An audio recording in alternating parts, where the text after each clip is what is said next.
Hello there, YouTube. I hope you're all doing well wherever you are in the world today. Beautiful day here in South Alabama. And today we're going to talk about meditation a little bit, specifically stopping your thoughts in meditation and the monkey mind. And let me just say, like I always like to say, anytime I'm talking about meditation or doing a video on the subject of meditation, I'm not a teacher, I'm not an expert, I'm not an advanced practitioner of meditation. I just like to share, and I'm mostly kind of usually these are my thoughts today, but I'm usually just curating content of things that I'm consuming. And I also think that some people may, stumble across or come watch my videos that aren't necessarily going to go into a proper meditation video. And it's just a practice that I recommend to everybody. But I just like to get that out of the way, so I'm not sitting here talking as a teacher or an expert. But I think more people need to talk on different subjects, certain subjects not, that aren't necessarily experts, but because I think people in the learning stages have things that they can share to other people that are beginners and people that are learning.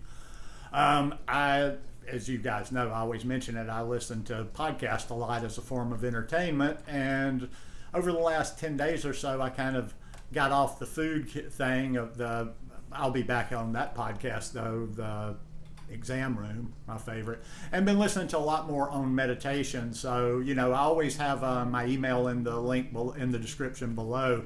And if you ever want to write me and ask me about some of the names or some of the teachers that I listen to, I'd be happy to share that. But stopping your thoughts in meditation. And today I really want to speak to the person that's found meditation difficult, or has always been that person that just says, well, I can't meditate, my mind is moving too fast. And when people say they can't or they don't have time or whatever, a lot of times those are the people that need to meditate the most.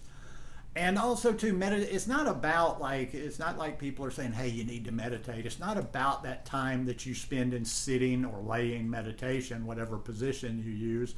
It's about training yourself to be able to use this stuff, say in stressful or anxious situations. Now, when it comes to stopping the thoughts in meditation, the way I practice and the way I've heard most teachers speak of it, that's a misconception. That is not the objective, is stopping thoughts in meditation. I practice mainly mindfulness meditation. I kind of take off on my own way of doing it. I'm not like sat down and read a book on this is how you do mindfulness meditation, but I mostly do mindfulness meditation. And just, instead of talking about it a lot, I'm not going to do a meditation, but just in real time, what I do is I tend to sit down. I generally, I've got issues with my rib cage and whatever, so I don't generally sit that often in the floor with legs crossed. I'll generally sit straight up in a chair, or at times, if it's really aggravating me, I'll sometimes lay down and meditate. That's another thing too. There's different forms, and I think all forms of meditation are valid, but sometimes certain forms are a little bit more it's all about the physical, is your back ramrod straight, this and that.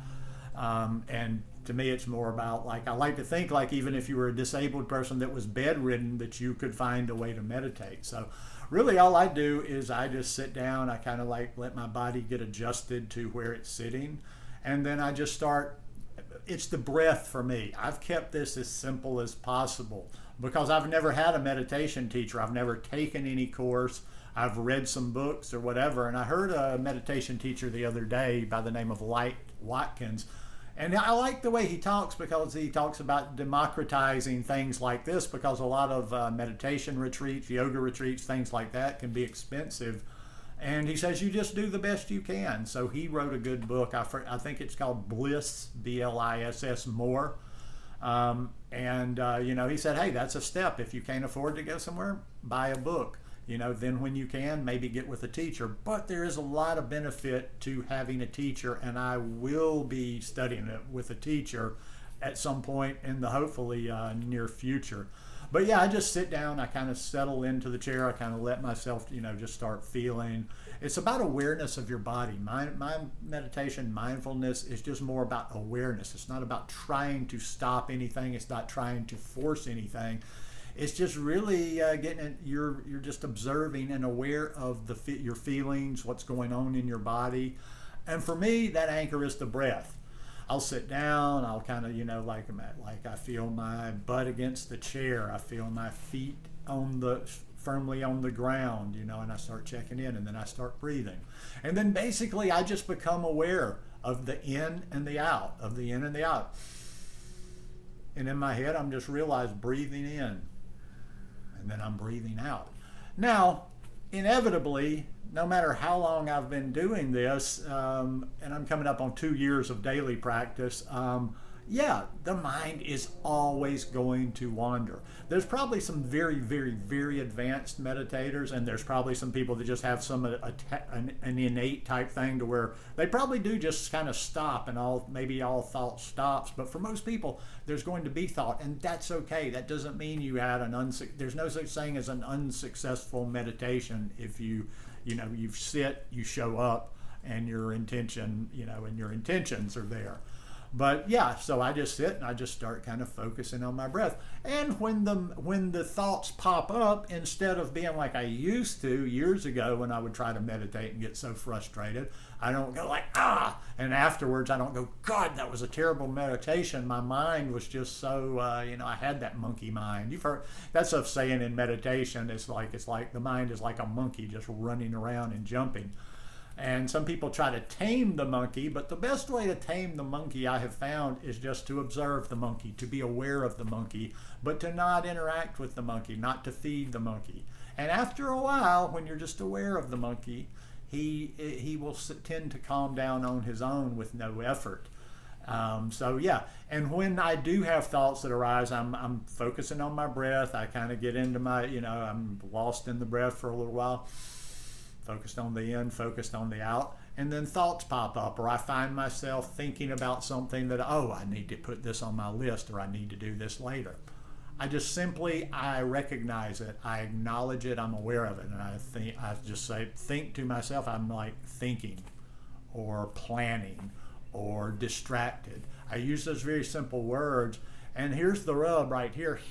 I don't like to use the word success and non-successful when it comes to meditation, but the success is when you realize that, when you see those thoughts and you go thinking and you take yourself back to the breath. It doesn't matter. You might have to do that depending on how long you're meditating. You might do that 50 times in a meditation session, 100 times, 10 times, whatever.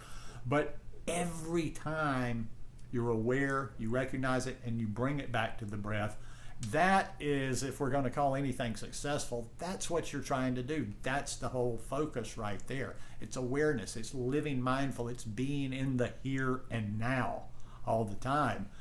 And, for the people that say, well, my mind I can't meditate. It's like when people say they can't do a certain thing. Everybody can. You just haven't really tackled it, or you may not be interested. But then again, if you're this far into the video, I can't imagine why you would watch if you're not interested in meditation whatsoever. But if you think of it I'll leave you with this analogy. For people that think, my mind's too busy, I can never calm my mind, which you're not trying to calm your mind, like I say, awareness. But think of it like the ocean, and think of it a lot of times when you have, say, a storm or whatever on the surface of the ocean, big waves, rip tides, whatever. If you go down far enough in the ocean, you will find calm. And a lot of time it's like dropping down that in our meditations. The surface of our mind, yes, it can be very busy. It can be monkey mind. It can be all over the place. But believe me, there exists in every one of us a place that we can drop down to where we can find that calm. And that's what it's about. And I have, like I've said over and over, I've used some of this stuff even though I've only had a regular practice for the last almost 2 years. And I'd say off and on a fairly consistent practice for about 5 years, that I've just found that to be very, very true. So anyhow, give it a try. There's a ton of teachers out there, and there's a ton of good information, like I say, for everything out there through podcasts. If you've got one of these little gadget phones, I'm sure Android has their own way of doing it, but these podcasts are free, and there's lots of information on pretty much anything you want to know. So anyhow, hope that might have been beneficial to a few people out there. If you like it, please give me a thumbs up. Have a beautiful rest of the week, and I'll see you here either tomorrow or Friday. Peace.